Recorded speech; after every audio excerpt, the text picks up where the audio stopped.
সুনীল গঙ্গোপাধ্যায়ের লেখা একটি কবিতা, সেই সব স্বপ্ন। কারাগারের ভিতরে পড়েছিল জ্যোৎস্না, বাইরে হাওয়া, বিষম হাওয়া, সেই হাওয়ায় নশ্বরতার গন্ধ।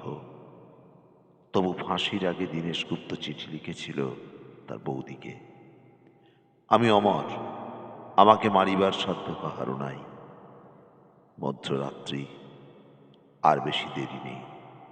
প্রহরের ঘণ্টা বাজে, শাস্ত্রীয় ক্লান্ত হয়, শিয়রের কাছে এসে মৃত্যুও বিমর্ষ বোধ করে।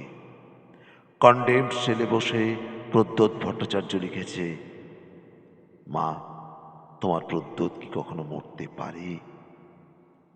আজ চারিদিকে চেয়ে দেখো, লক্ষ প্রদ্যোৎ তো তোমার দিকে চেয়ে হাসছে।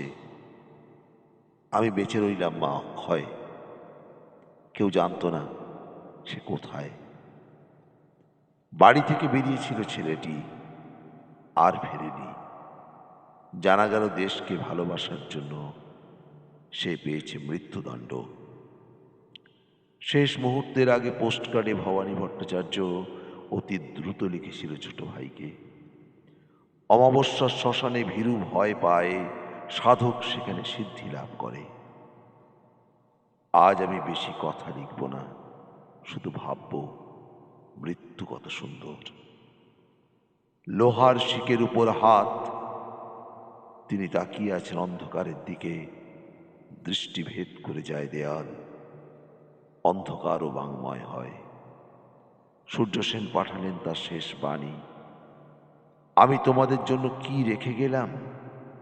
শুধু একটি মাত্র জিনিস, আমার স্বপ্ন, একটি সোনালী স্বপ্ন। এক মুহূর্তে আমি প্রথমেই স্বপ্ন দেখেছিলাম, সেই সব স্বপ্ন এখনো বাতাসে উড়ে বেড়ায়, শোনা যায় নিঃশ্বাসের শব্দ। আর সব মরে, স্বপ্ন মরে না, অমরত্বের অন্য নাম হয়।